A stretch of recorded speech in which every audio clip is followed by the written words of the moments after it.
Magandang araw mga kapatid. Isang mainit na pagtanggap sa ating mga tagapanood dito sa ating espesyal na video. Ako po si iyong pangalan at ako'y lubos na nagagalak na makasama kayo sa pagkakataong ito. Ngayon tayo po ay magkakaroon ng isang makapangyarihang talakayan tungkol sa isang napaka-maimpluwensyang panalangin, ang awit 91. Ang awit na ito ay hindi lamang isang simpleng tula. Ito ay isang pangako, isang panggising sa ating pananampalataya at higit sa lahat, ito ay isang matibay na sandata sa ating mga hamon sa buhay. Bago tayo magsimula, nais kong hikayatin ang bawat isa sa inyo na huwag kalimutang mag-subscribe sa ating channel at i-click ang notification bell upang lagi kayong updated sa mga susunod na mga aral at mga video na tiyak na makapagbibigay inspirasyon sa inyo. At habang tayo'y nag-uusap, huwag mag-atubiling iwan ang inyong mga komento sa ibaba. Ano ang mga karanasan ninyo sa awit 91? Anong mga pagbabago ang inyong naranasan sa inyong buhay dahil sa panalangin? Ipinapayo ko na ibahagi ang inyong mga saloobin sapagkat ang ating komunidad ay isang lugar ng suporta at pagmamahalan. Ngayon, pag-usapan natin ang awit 91. Maraming tao ang nahaharap sa mga pagsubok sa buhay, mga sakit, takot at mga pagsubok na tila hindi natin kayang lampasan. Ngunit sa awit 91, itinuturo sa atin ng Diyos ang kanyang proteksyon at pag-ibig. Sinasabi, dito na ang sinumang nananahan sa ilalim ng lilim ng kataas-taasan ay makatatagpo ng kapayapaan at kaligtasan. Ang mga salita ng awit 91 ay tila isang yakap mula sa ating Ama, nagsasabing anuman ang mangyari, tayo ay hindi nag-iisa. Sa mga susunod na minuto, susuriin natin ang mga espesipikong taludtod ng awit 91 at ang kanilang mga kahulugan. Makikita natin na sa bawat taludtod, mayroong mga pangako ng Diyos na nagbibigay sa atin ng lakas at pag-asa. Sa mga pagkakataon na tayo ay nalulumbay o nababalisa, ang mga salitang ito ay nagsisilbing ilaw na gabay sa ating landas. Isipin natin, gaano kalalim ang pag-ibig ng Diyos para sa atin? Paano niya tayo pinapangalagaan sa kabila ng mga pagsubok na ating dinaranas? Mahalagang tingnan din natin ang konteksto ng awit na ito. Isinulat ito sa panahon na ang mga tao ay puno ng takot at pangamba. Gayunpaman, ang mensahe nito ay nananatiling totoo at napapanahon sa ating panahon ngayon. Sa bawat salin ng awit 91, makikita natin ang katotohanan na ang ating pananampalataya ay higit pa sa ating mga takot. Ang panalangin ay isang makapangyarihang kasangkapan na maaari nating gamitin upang makamit ang kapayapaan sa ating mga puso at isipan. Habang tayo ay patuloy na nag-uusap, nais kong ipaalala sa inyo na ang awit 91 ay hindi lamang isang panalangin, kundi isang paanyaya na lumapit sa ating makapangyarihang Diyos. Sa bawat salin ng awit na ating pagninilayan, tayo ay inaanyayahang magtiwala sa Kanya at sa Kanyang mga plano para sa atin. Tayo ay pinapalakas at pinapalakas sa ating mga panalangin at sa ating paglapit sa Kanya. Huwag kalimutang magdala ng iyong puso sa ating pagninilay-nilay. Sa bawat salita ng awit 91, hayaan nating maramdaman ang Kanyang pagmamahal at pangangalaga. Huwag mag-atubiling magtanong o magbahagi ng inyong mga pananaw. Ang ating komunidad ay narito upang magtulungan at magdasal para sa isa't isa. Maraming salamat sa inyong pagdalo sa ating video na ito. Nawa ang ating pag-usap sa awit 91 ay magdala sa inyo ng liwanag at pag-asa. Tayo ay magsimula na sa ating paglalakbay tungo sa mas malalim na pagkakaunawa at pananampalataya. Sa awit 91:1-2, makikita ang napakahalagang mensahe tungkol sa pagtitiwala at kaligtasan sa ilalim ng proteksyon ng Diyos.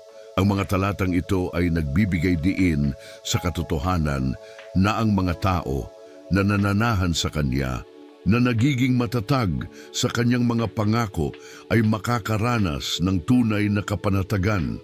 Ang salitang nananahan ay may malalim na kahulugan. Ito ay hindi lamang isang pansamantalang estado, kundi isang patuloy na ugnayan sa Diyos. Ang mga nananahan sa Kanya ay hindi nag-iisa. Sila ay nakatago sa lilim ng makapangyarihan.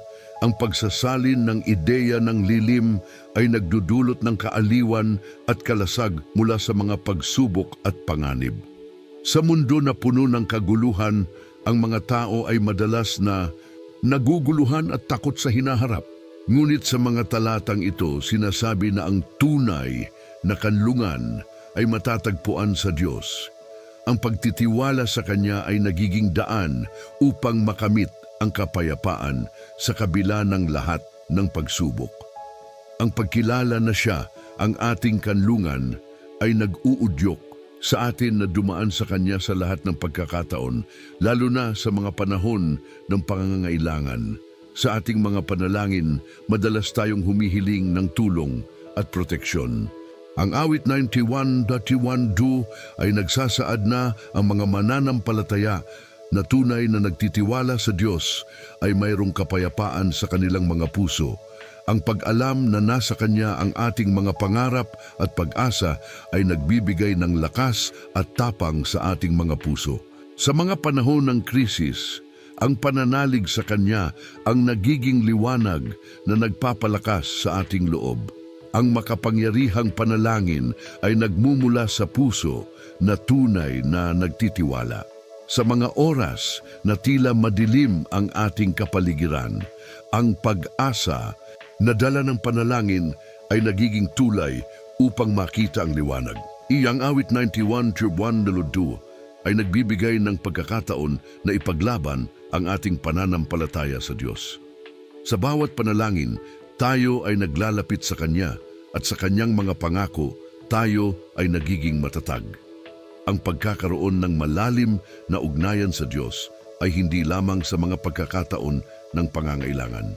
Dapat tayong magtaguyod ng regular na pakikisalamuha sa Kanya sa pamamagitan ng panalangin, pagsamba at pag-aaral ng Kanyang salita. Ang pagkakaalam sa Kanyang mga pangako ay nagbibigay ng inspirasyon upang patuloy tayong magtiwala sa Kanya. Sa pamamagitan ng ating mga salita at gawa, naway maipakita natin ang ating tiwala sa Kanya. Sa mga talatang ito, makikita rin ang mensahe ng pag-asa. Ang mga tao na nakakaranas ng pagsubok ay inaanyayahan na muling bumalik sa Diyos at magtiwala sa Kanyang mga pangako. Ang pag-asa ay hindi nawawala sa mga taong may tiwala sa Diyos. Kahit gaano pa man kalalim ang ating mga sugat o kung gaano man katindi ang ating mga pagsubok, ang pananalig sa Kanya ay nagdadala ng kaginhawaan at pag-asa. Sa Kanya, mayroong kaligtasan at kapayapaan. Sa ating mga panalangin, naway palagi tayong maghanap ng pagkakataon na ipahayag ang ating tiwala sa Diyos. Huwag tayong matakot na ipagdasal ang ating mga takot at pangarap. Sa bawat pagkakataon ng panalangin, tayo ay lumalapit sa Kanya na may tiwala at pananampalataya na Siya ay naririto upang tayo ay tulungan. Ang ating mga panalangin ay hindi lamang mga salita, kundi mga pagsasakatawan ng ating mga damdamin at pananampalataya. Ang awit 91.1 ay nagbibigay ng paalala na ang ating kaligtasan ay hindi nagmumula sa ating sariling lakas, kundi mula sa ating ugnayan sa Diyos. Ang pag-asa at kaligtasan ay nagmumula sa Kanya. Sa bawat araw, dapat tayong lumapit sa Kanya, humingi ng tulong at magtiwala sa Kanyang mga pangako. Sa ganitong paraan, makikita natin ang makapangyarihang epekto ng panalangin sa ating mga buhay. Sa huli, ang awit 91.1 ay nagpapakita ng kahalagahan ng pagkakaroon ng taimtim na ugnayan sa Diyos. Ang mga talatang ito ay nagsisilbing paalala na sa kabila ng lahat ng pagsubok, mayroon tayong kanlungan at kaligtasan sa Kanya. Sa ating mga Panalangin naway patuloy tayong magtiwala at sa pamamagitan ng ating pananampalataya, maranasan natin ang kanyang mga pangako sa ating mga buhay. Sa awit naman Pedro 1:3-4, nakikita natin ang malalim na pangako ng Diyos sa kanyang mga tao, sapagkat ililigtas kanya sa bitag ng manghuhuli at sa salot na nakamamatay. Sa kanyang mga pakpak ay mananatili ka, sa ilalim ng kanyang mga pakpak ay makakasumpong ka ng kanlungan. Ang kanyang katotohanan ay kalasag at baluti. Sa mga talatang ito, ang Diyos ay nag-aalok ng kaligtasan mula sa mga panganib at patibong na maaaring sumubok sa atin. Ang mga mananampalataya ay hinihimok na magtiwala sa Kanya sapagkat Siya ang ating tunay na kanlungan sa gitna ng mga unos. Ang pangako ng proteksyon ng Diyos ay hindi lamang isang simpleng pahayag. Ito ay isang paanyaya sa bawat isa sa atin na lumapit sa Kanya sa oras ng pangangailangan. Sa mundong ito, puno ng mga pagsubok at pagsubok sa ating pananampalataya, madalas tayong nahaharap sa mga sitwasyon na tila wala tayong makakayang gawin. Ngunit sa mga pagkakataong ito, ang awit 91 ay nagbibigay ng katiyakan at lakas. Tayo ay inaanyayahang magtiwala sa kanyang mga pangako na siya ay laging nariyan upang iligtas tayo mula sa mga panganib na nagkukubli sa ating paligid.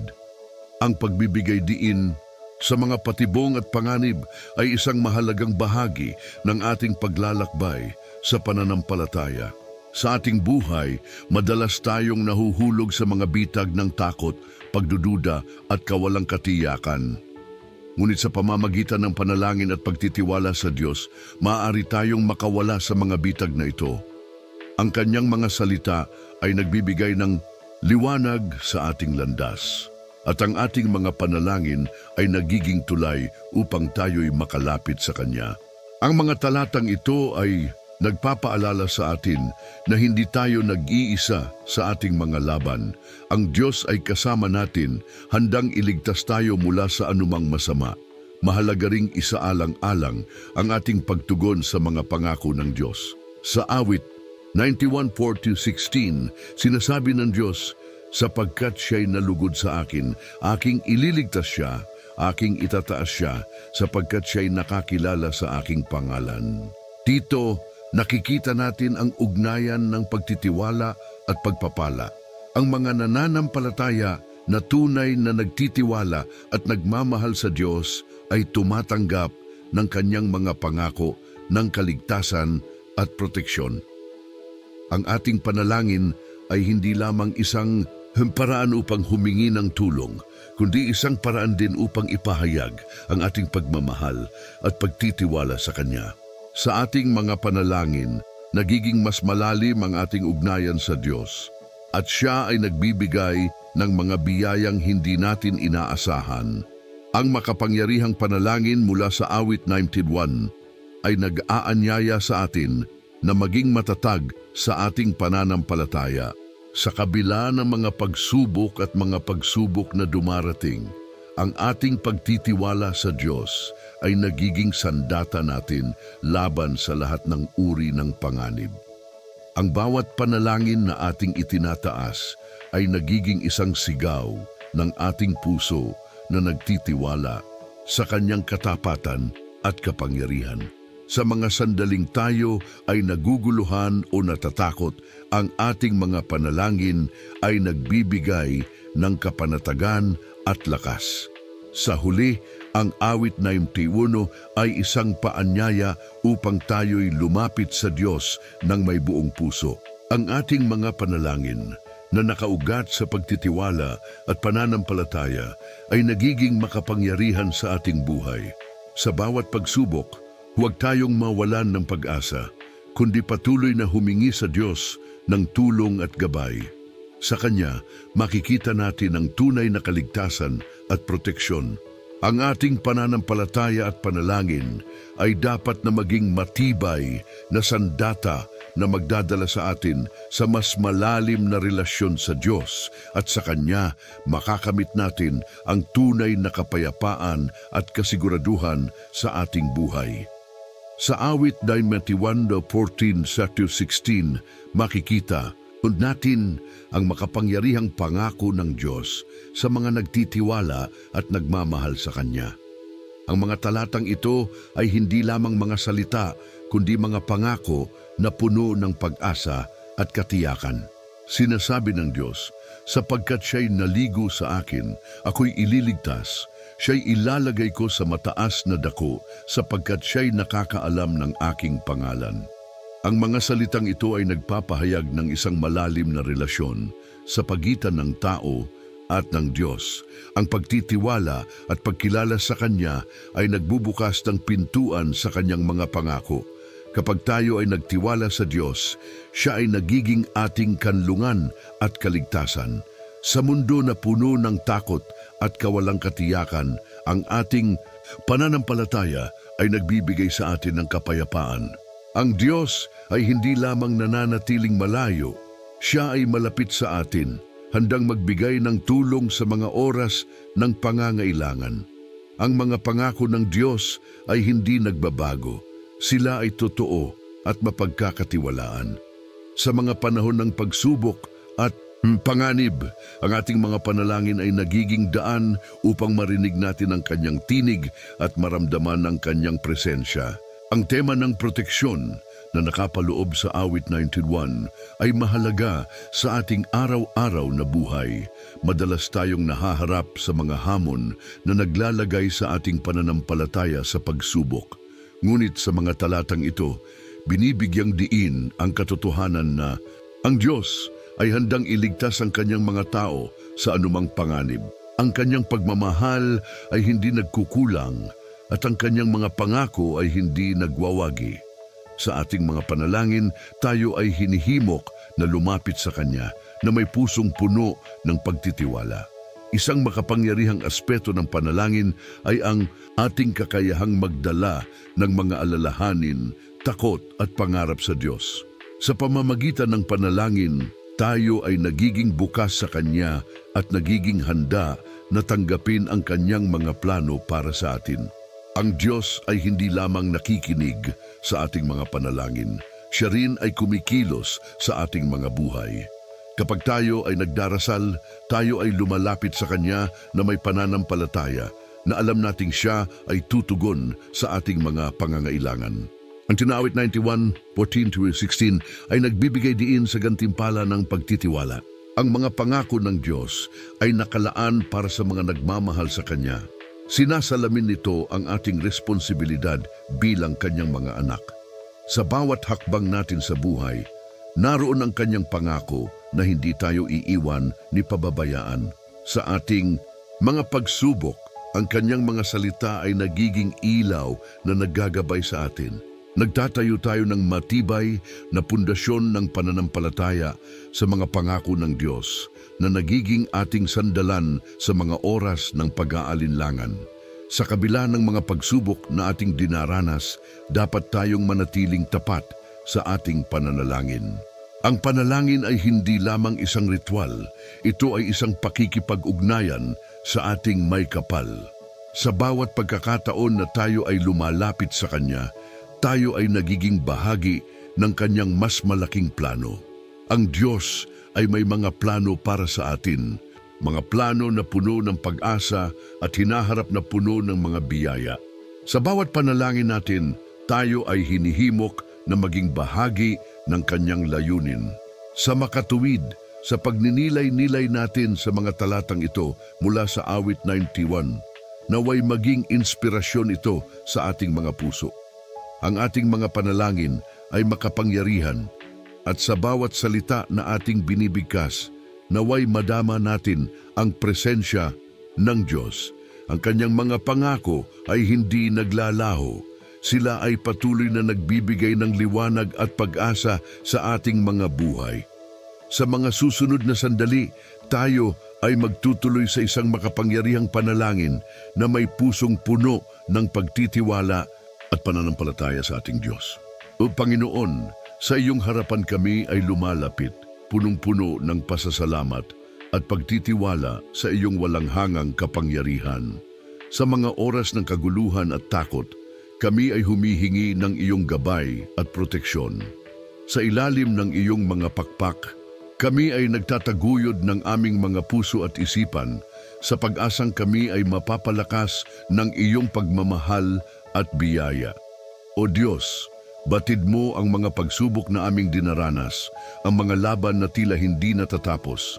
Sa kabila ng mga unos at bagyo na dumarating sa aming buhay, kami ay nananatiling matatag sa aming pananampalataya. Itinaas namin ang aming mga kamay sa iyo.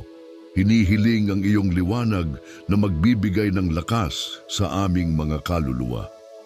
Sa mga panahong kami ay nalulumbay, pinaparamdam mo sa amin ang iyong presensya na nagdadala ng kapayapaan sa aming mga puso. Sa mga salot at panganib na nagkukubli sa paligid, kami ay humihingi ng iyong proteksyon. Ikaw ang aming kanlungan at matibay na tanggulan. Sa bawat hakbang na aming tinatahak, naway maging kasama namin ang iyong mga anghel na nagbabantay at nag-aalaga sa amin. Sa mga oras ng panganib, kami ay nagtitiwala na hindi kami iiwanan ng iyong kamay na patuloy na magdadala ng pag-asa at kaligtasan. O Diyos, kami ay humihiling ng karunungan upang makilala ang iyong mga layunin sa aming buhay. Sa mga pagkakataong kami ay naliligaw ng landas, bigyan mo kami ng liwanag upang makita ang katotohanan. Tulungan mo kaming maging matatag sa aming mga desisyon na laging nakatuon sa iyong kalooban. Sa mga oras ng pagdududa, naway magpakatatag kami at patuloy na maniwala sa mga pangako mo. Ipinagdarasal namin ang aming mga mahal sa buhay, naway pagpalain mo sila ng kalusugan, kasaganaan at kapanatagan.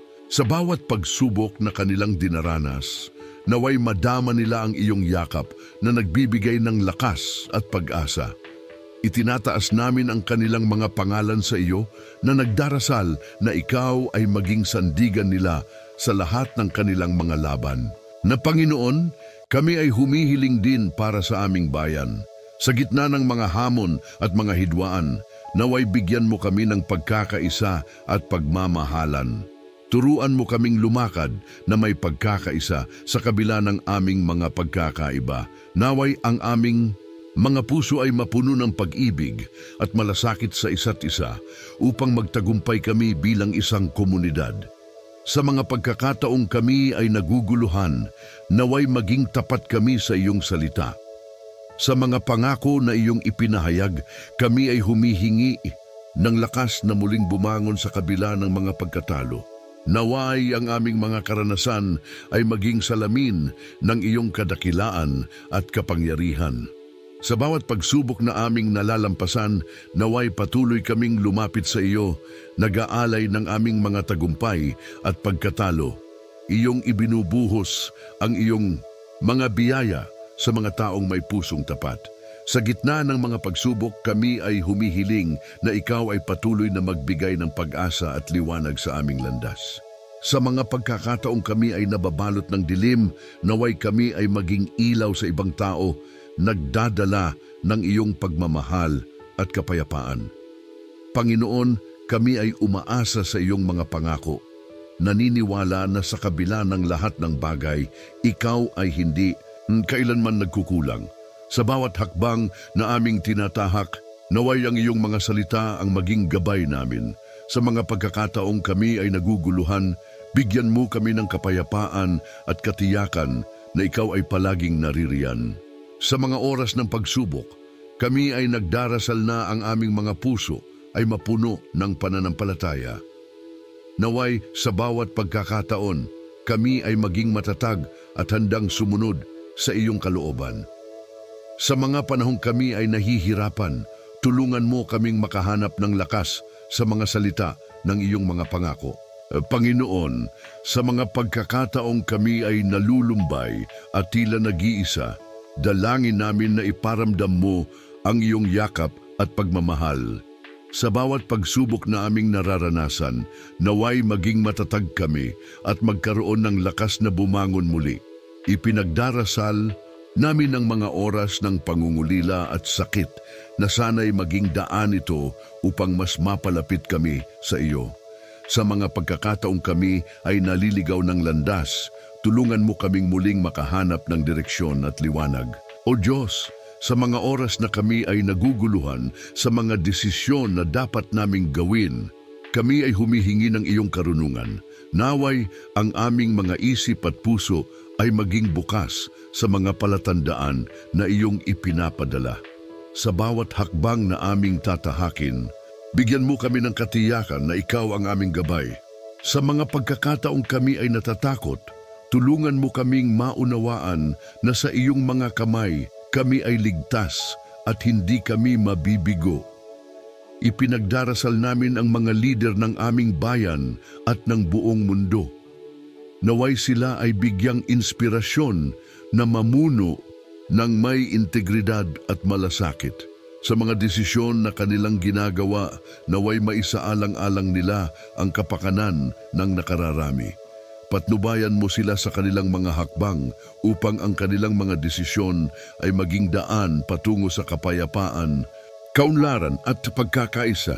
O Diyos, sa gitna ng mga hidwaan at alitan, kami ay humihiling na sila ay maging instrumento ng iyong kapayapaan na maitaguyod nila ang pagkakaunawaan at pagmamahalan sa kanilang mga nasasakupan.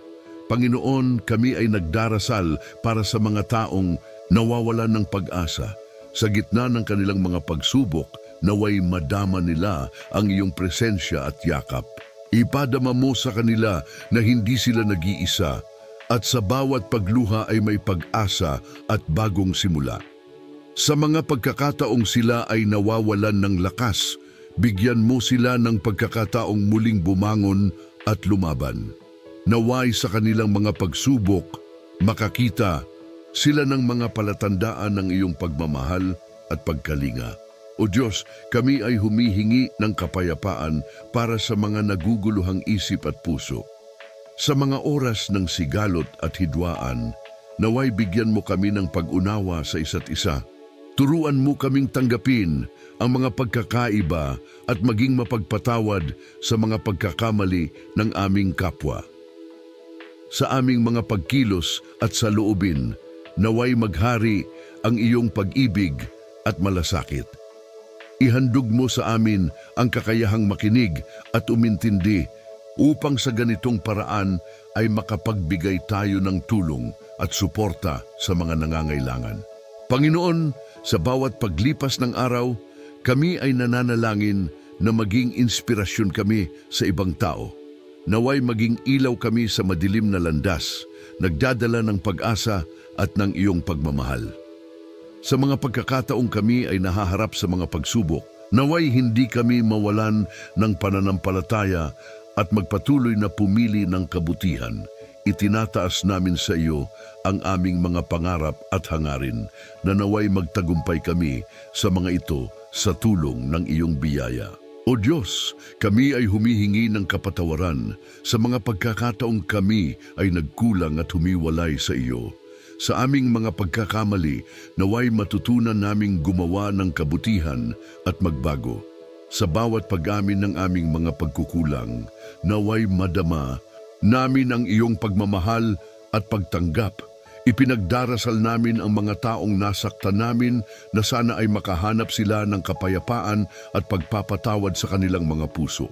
Na Panginoon, sa huli kami ay umaasa na ang aming mga panalangin ay umabot sa iyo at ang aming mga puso ay mapuno ng iyong liwanag.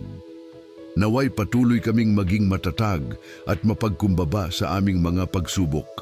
Sa pagsunod sa iyong kalooban, naway makamit namin ang tunay na kaligayahan at kapayapaan. Sa bawat araw na dumaan, naway maipakita namin ang iyong pagmamahal sa iba at sa aming mga hakbang, naway magpatuloy ang aming paglalakbay kasama ka. Amen. Mahal kong mga kapatid, sa ating pagwawakas ng ating pagninilay-nilay sa makapangyarihang panalangin ng awit 91, Naway dala-dala natin sa ating mga puso ang mga katotohanang ating natutunan at naranasan sa mga sandaling ito. Ang awit 91 ay hindi lamang isang simpleng teksto. Ito ay isang makapangyarihang paalala ng presensya ng Diyos sa ating buhay. Sa bawat taludtod, makikita natin ang kanyang mga pangako at sa bawat pangako, nararamdaman natin ang kanyang pagmamahal at pag-aalaga. Habang tayo ay patuloy na naglalakbay sa ating pananampalataya, mahalagang alalahanin na ang ating mga dalangin ay may kapangyarihan. Sinasalamin nito ang ating tiwala sa Kanya at ang ating pagnanais na kumonekta sa Kanya sa mas malalim na paraan. Ang awit 91 ay nagsasaad na siya ang ating kanlungan at kalasag at ang mga salitang ito ay dapat maging gabay sa ating araw-araw na buhay. Sa mga pagsubok at hamon na ating hinaharap, maaari tayong lumapit sa Kanya at humingi ng Kanyang tulong dahil siya ay nandyan upang tayo ay tulungan at takayin. Ngunit hindi sapat na tayo lamang ay manalangin. Ang tunay na pananampalataya ay nag-uudyok sa atin na kumilos. Naway ang ating mga panalangin ay maging inspirasyon upang tayo ay maging mga tagapagdala ng Kanyang liwanag sa mundo. Sa bawat pagkakataon na tayo ay nagiging instrumento ng Kanyang pagmamahal, tayo ay nagiging bahagi ng Kanyang plano at layunin. Tayo ay tinawag na maging mga saksi ng Kanyang kabutihan, hindi lamang sa ating mga buhay, kundi pati na rin sa buhay ng iba. Habang nag-iisip tayo sa mga panalangin na ating ibinuhos, alalahanin din natin ang mga tao sa paligid natin na nangangailangan ng ating suporta at pagmamahal. Maaaring may mga kapatid tayong nawawalan ng pag-asa o nalulumbay sa kanilang pinagdaraanan. Tayo, bilang mga tagasunod ni Kristo, ay may responsibilidad na ipakita ang Kanyang pagmamahal sa kanila. Sa ating mga salita at gawa, maari tayong maging liwanag sa kanilang kadiliman. Paalala rin sa atin na sa ating pakikipag-ugnayan sa Diyos, na tayo ay hinihimok na magkaroon ng isang pusong mapagpakumbaba. Ang tunay na kapayapaan at kaligtasan ay nagmumula sa ating paglapit sa Kanya na may pusong handang tumanggap ng Kanyang kalooban. Hindi tayo laging makakakita ng mga sagot sa ating mga panalangin ayon sa ating inaasahan, ngunit sa ating pagtitiwala sa Kanya, nalalaman natin na ang lahat ay may dahilan at ang Kanyang mga plano ay laging mas mataas kaysa sa ating mga plano. Maging matatag tayo sa ating pananampalataya.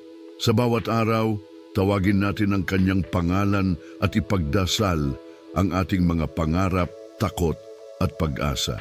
Huwag tayong mawalan ng pag-asa sa mga panahon ng pagsubok. Alalahanin natin ang mga pagkakataong ipinakita ng Diyos ang Kanyang katapatan sa ating buhay. Naway ang mga alaala ng Kanyang kabutihan ang magsilbing gabay sa atin sa hinaharap. Habang tayo ay nagtatapos sa ating debosyon ngayon, dalhin natin ang mga mensaheng ito sa ating puso at isabuhay ang mga ito. Maging tayo rin ang mga tagapagdala ng kapayapaan at pag-asa sa mundo. Tayo ay pinili upang maging mga ilaw at sa ating mga simpleng gawain, maaari tayong maghatid ng pagbabago. Magpakatatag tayo sa ating pananampalataya at patuloy na manalangin. Sa awit 91, sa Kanya may kaligtasan, sa Kanya may pag-asa. Naway ang ating paglalakbay ay patuloy na punuin ng Kanyang pagmamahal at biyaya. Magsimula tayo ng bagong araw na may bagong pananampalataya at bagong pag-asa. Amen.